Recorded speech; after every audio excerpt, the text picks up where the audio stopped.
Everyone, welcome back to our channel commerce education. आज हम पढ़ने वाले हैं बीएड फर्स्ट ईयर का important topic Thorndike trial and error theory. ये टॉपिक आपको बीएड में भी मिलेगा and STET, CTET and other teaching exams में भी इसमें से क्वेश्चन पुट किया जाता है। तो स्टार्ट करते हैं आज का टॉपिक।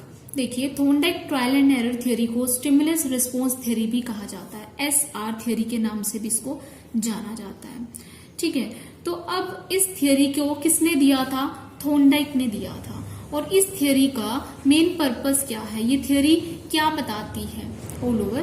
तो ट्रायल एंड एरर थ्योरी ये बताती है कि आप अगर किसी चीज को अचीव करना चाहते हैं तो आपको बार बार ट्राई करना पड़ेगा उस चीज को, और एरर्स आएंगे, बट एरर्स को खत्म करते हुए आप अपने गोल को अचीव कर लेंगे। ठीक है, मतलब क्या है, आपको अपने गोल तक पहुंचने के लिए ट्राई करना है, रुकना नहीं है, बार बार चीजों को करना है। ठीक है, तो अब समझते हैं ऑल ओवर इसके अंदर क्या है।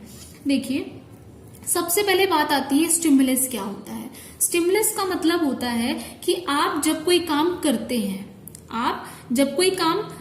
हैं तब आपको किसी चीज की नीड होती है। आप कोई काम तभी करेंगे ना जब आपको उस चीज की नीड होगी। आप पढ़ रहे हैं, पढ़ने का मेन पर्पस क्या है कि आप पढ़ेंगे, अच्छे मार्क्स लेंगे, तो उसके बाद आप एक अच्छी जॉब ले सकते हैं। ठीक है, तो पढ़ने का हमारा मेन पर्पस यही है। तो इसी तरीके से हम कोई भी काम करते हैं, किस लिए करते हैं कि उस काम के पीछे हमारी कोई जरूरत होती है, कुछ इच्छा होती है। ठीक है, तो अब स्टिमुलस का मतलब क्या है कि कोई ऐसी चीज जिसकी वजह से आपको अपना कुछ रिएक्शन देना पड़े। जैसे कि अगर आपको किसी ने कोई पिन चुभाई तो आपका रिएक्शन एकदम से क्या रहेगा, मतलब आप एकदम से उस टाइम थोड़ा कांप जाओगे। ठीक है ना, मतलब हमको पिंच होगा उस चीज के ऊपर, तो वो क्या था, स्टिमुलस क्या था, पिन चुभाना, और रिस्पॉन्स उस टाइम पर जैसा आपने रिएक्ट किया। तो स्टिमुलस का मतलब कि कोई भी ऐसी चीज जिस पर आपको रिएक्ट करना पड़े, अपनी प्रतिक्रिया देनी पड़े, उसको हम बोलते हैं स्टिमुलस। ठीक है, और रिस्पॉन्स का मतलब उस टाइम पर आपका रिएक्शन। ठीक है जी। अब जो थॉर्नडाइक थे, उन्होंने अपना जो थ्योरी दी है वो उन्होंने टेस्ट किया था किसके ऊपर? कैट के ऊपर। उनका जो फेमस टेस्ट है वो उन्होंने किया था कैट के ऊपर। अब उन्होंने किया क्या था एक्चुअल में कि एक पिंजरा था और उस पिंजरे के अंदर एक बिल्ली को बंद कर दिया गया था। उस पिंजरे के अंदर एक बिल्ली को बंद कर दिया गया। ठीक है, अब और बाहर उस पिंजरे के एक मछली का टुकड़ा रख दिया था। ये मछली का टुकड़ा है। ठीक है, अब ये जो पिंजरा है ये बंद है पूरे तरीके से, और इसके अंदर ये दरवाजा है इसका। ठीक है, और इस दरवाजे पर लगा है एक लीवर। तो अब ये दरवाजा कब खुलेगा? जब ये लीवर दबेगा। जैसा आप इस पिक्चर में देख रहे हैं, ये दरवाजा कब खुलेगा? जब ये लीवर दबेगा। ठीक है, तो अब बिल्ली को क्या चाहिए? बिल्ली बहुत भूखी है, बिल्ली को चाहिए वो मछली का टुकड़ा। ठीक है, और वो मछली का टुकड़ा तभी मिलेगा जब वो इस पिंजरे से बाहर आएगी। ठीक है, और उसके लिए उसे नहीं पता ये दरवाजा कैसे खुलेगा, पर हमें पता है कि ये जब लीवर दबेगा तो वो दरवाजा खुल जाएगा। अब बिल्ली क्या करती है? पिंजरे के अंदर हाथ पैर मारने लगती है, कूदना स्टार्ट करती है कि कैसे ना कैसे मैं इस पिंजरे से बाहर निकल जाऊं। ठीक है, तो अब बिल्ली बहुत भूखी है, उसने क्या किया? कूदना स्टार्ट कर दिया। एक बार इधर जंप की, इधर जंप की, इधर जंप की, इधर जंप की, कुछ नहीं हुआ। फिर उसने थोड़ी देर बाद फिर ट्राई किया, इधर उधर जंप मारी, उसने अपना पूरा ट्राई किया, फिर भी दरवाजा नहीं खुला। थर्ड टाइम उसने फिर से ऊपर मारा, नीचे मारा, सब जगह मारा, और एकदम से दरवाजा खुल गया और वो बिल्ली ने टुकड़ा खींचा और वो वापस से पिंजरे में बंद हो गई। ठीक है, अब उसने सोचा कि मैं बाहर गई थी, पर मैं कैसे गई थी? बिल्ली ने सोचा कि मैंने बाहर गई, पर मैं कैसे गई? उसने अपनी प्रीवियस जो एक्टिविटीज की थी, अपने जो पुराने कुछ स्टेप्स किए थे, उसने उस पर थोड़ी नजर डाली, रिव्यू किया कि आखिर मैंने ऐसा क्या किया था जो ये दरवाजा खुल गया था। तो उसको याद आया कि एक बार मैंने ऊपर पैर मारा था, एक बार नीचे मारा था, तो पिंजरा खुल गया। ठीक है, इससे उसने क्या सीखा कि मैंने प्रैक्टिस की। उसने क्या किया? बार बार चीज को किया और उसको एंड में आकर सक्सेस मिल गई। ठीक है, तो अब हम देखते हैं कि पूरी प्रोसेस में हमने कुछ पॉइंट्स बनाते हैं जिसके बेसिस पर अब ये थ्योरी आपको और भी अच्छे से क्लियर हो जाएगी। प्रोसेस यूज्ड बाय कैट, क्या किया था उसने? सबसे पहले उसको लगी थी भूख।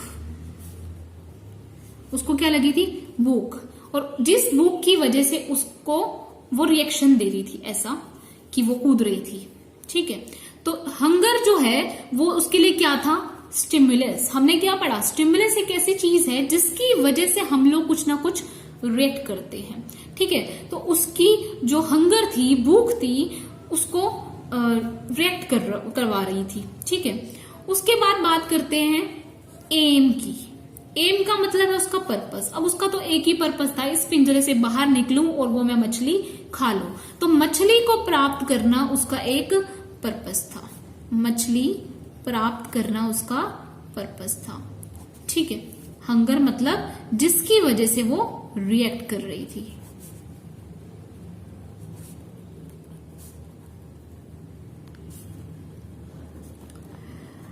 उसके बाद थर्ड पॉइंट है हर्डल। हर्डल मतलब क्या परेशानियां, क्या मुसीबतें आई। तो यहां पर क्या सीखने को मिल रहा है कि अगर आप कोई काम करते हैं और उस काम को करते हुए अगर हर्डल्स आती हैं, कुछ प्रॉब्लम्स आती हैं, उस प्रॉब्लम्स को हम क्या करते हैं? टैकल कैसे करते हैं। ठीक है, तो वो चीज आनी चाहिए। और वो बिल्ली को आया था, समझ में आ गया था उसको कि मुझे इन परेशानियों का किस तरीके से सामना करना है।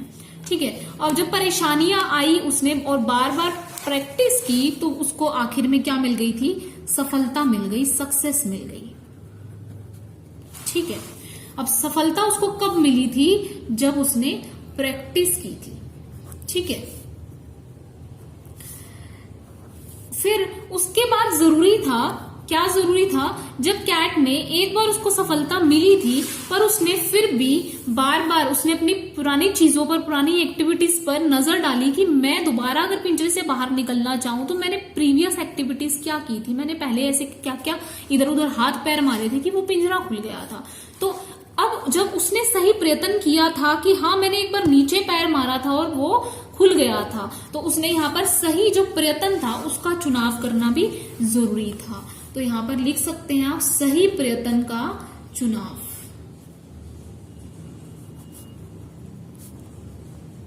ठीक है, उसके बाद आता है स्थिरता, कि आप स्थिर रहें किसी भी काम को लेकर, वो बार बार उस चीज को करें और हमें लास्ट में आकर सक्सेस मिल ही जाएगी।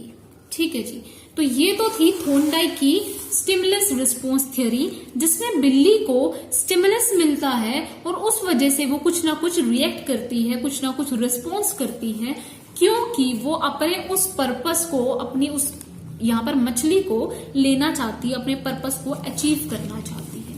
ठीक है जी, तो अब अगर हम इस थ्योरी की ऑल ओवर बात करें एजुकेशनल इम्प्लीकेशन की, मतलब क्या है कि इस थ्योरी को आप कल को टीचर बनेंगे तो बच्चों को किस तरीके से ये थ्योरी इम्प्लीमेंटेशन करोगे बच्चों के ऊपर।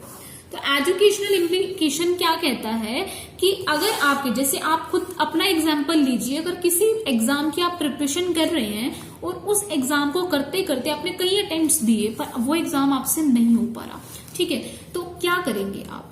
तो आप इस थ्योरी को अगर अपने ऊपर इम्प्लीमेंट करें तो देखिए आपको क्या चाहिए, आपका पर्पस चाहिए। आपका पर्पस मतलब मुझे एक गवर्नमेंट जॉब चाहिए। ठीक है, अब मुझे उस गवर्नमेंट जॉब को अचीव करने के लिए क्या करना पड़ेगा? मुझे कुछ सिलेबस है पर्टिकुलर, वो मुझे कंप्लीट करना पड़ेगा। ठीक है जी, अब उस सिलेबस को कंप्लीट करने के बाद मुझे क्या करना है? मेरा अब हंगर क्या थी मेरे लिए? हंगर और एम मेरा क्या है कि मुझे गवर्नमेंट जॉब चाहिए। अब वो गवर्नमेंट जॉब को पाने के लिए मेरे पास बहुत सारी हर्डल्स, परेशानियों का मुझे सामना करना पड़ेगा। कभी मेरे पास सिलेबस नहीं होगा, कभी बुक्स नहीं होंगी, कभी मेरे पास टीचर्स नहीं होंगे, तो इस तरीके से बहुत सारी मुसीबतें आएंगी। पर उस मुसीबतों का सामना करते हुए आपको क्या करनी है? बार बार चीजों की प्रैक्टिस करनी है। ठीक है, प्रैक्टिस करने के बाद हमें सही प्रयत्न का चुनाव करना है कि आपको अगर एक बार सफलता नहीं मिली तो आप जब नेक्स्ट टाइम तैयारी करोगे तब आप देखोगे कि मैंने पिछली बार क्या गलतियां की थी कि जिस वजह से मुझे सफलता नहीं मिली, ठीक है ना। तो आप क्या करोगे, प्रैक्टिस करोगे और फिर सही प्रयत्न का चुनाव करोगे, कौन से मैंने सही स्टेप लिए थे और कौन से मेरे गलत स्टेप थे जिनको मुझे दोहराना नहीं है, ठीक है। और इस तरीके से अगर आप स्थिर रहोगे, डेली अपना टाइम टेबल के बेसिस पर डेली अगर स्टडी करोगे तो आपको गवर्नमेंट जॉब मिल जाएगी, वो सक्सेस आपको मिल जाएगी, ठीक है। तो यही कहती है ट्रायल एंड एरर थ्योरी, ठीक है। अब हम कुछ एक और चीज देख लेते हैं, इंपॉर्टेंट फैक्ट्स हैं जो इस थ्योरी के बारे में इंपॉर्टेंट फैक्ट्स हैं। तो इंपॉर्टेंट फैक्ट्स क्या कहते हैं कि बच्चा स्टार्टिंग में कुछ लक्ष्यहीन क्रियाएं करता है, मतलब उसे पता है कि मुझे ये पर्पस अचीव करना है, पर उसे ये नहीं पता कि मैं किस तरीके से अचीव करूं। जैसे हमें पता है कि मुझे गवर्नमेंट जॉब पानी है, पर यह भी पता है कि हमको ये सिलेबस पढ़ना है, सब कुछ पता है, पर फिर भी हमसे वो चीज नहीं हो पा रही है, तो हम कुछ लक्ष्यहीन क्रियाएं करते हैं जिस वजह से स्टार्टिंग में कुछ हर्डल्स का सामना करना पड़ता है। तो प्रारंभ में क्या करता है बच्चा, कुछ लक्ष्यहीन क्रियाएं करता है, राइट। सेकेंड पॉइंट की बात करें तो यहां पर बच्चे के लिए जरूरी हो जाता है कि प्रेरणा द्वारा, मतलब कि बच्चे को मोटिवेशन अगर आप दें तो वो अपने प्रयत्नों में तेजी ला सकता है, कि यहाँ पे मोटिवेशन एक इंपॉर्टेंट रोल प्ले करता है, कि अगर बच्चा मोटिवेटेड है तो वो अपने गोल तक आसानी से और थोड़ा जल्दी पहुंच सकता है। तो मोटिवेशन किसी भी चीज को सीखने के लिए इंपॉर्टेंट रोल प्ले करती है, ठीक है जी। उसके बाद आती है प्रैक्टिस। प्रैक्टिस तो जरूरी है ही है, जब तक आप किसी चीज की प्रैक्टिस नहीं करते हैं तब तक आप उस चीज को इतना अच्छे से नहीं समझ पाते, इतने अच्छे से नहीं जान सकते हैं जितना प्रैक्टिस से आप किसी भी चीज में एक्सपर्ट हो पाते हैं, ठीक है। तो ये कुछ इंपॉर्टेंट फैक्ट्स थे ट्रायल एंड एरर थ्योरी को लेकर, और भी है इसमें कि रिवॉर्ड को लेकर आप कह सकते हैं। अगर बच्चे को कुछ रिवॉर्ड दिया जाए कि अगर आप ये काम करेंगे तो बदले में आपको हम साइकिल लेकर देंगे, अगर आप फर्स्ट आएंगे तो क्लास में हम आपको डॉल लेकर देंगे, तो ये इस तरीके से हम रिवॉर्ड के थ्रू बच्चे को मोटिवेट कर सकते हैं, ठीक है। और नेक्स्ट कह सकते हैं कि अपने जो गलत विचार थे, हमने जो प्रीवियस स्टेप्स से आपको कुछ सीखना चाहिए, ठीक है ना। अपने प्रीवियस स्टेप्स को रिव्यू करके और सही प्रयत्न का चुनाव करना चाहिए और अपने गलत स्टेप्स को भूल जाना चाहिए। तो कुछ इंपॉर्टेंट फैक्ट्स है जो आपके लिए जरूरी हैं। आई होप अब आपको ये थ्योरी अच्छे से समझ में आ गई होगी, और इसी तरीके से मेरे चैनल के साथ बने रहिए। इसी तरीके से बीएड की प्रिपरेशन हमारे चैनल कॉमर्स एजुकेशन के साथ करते रहिए। Thank you so much friends.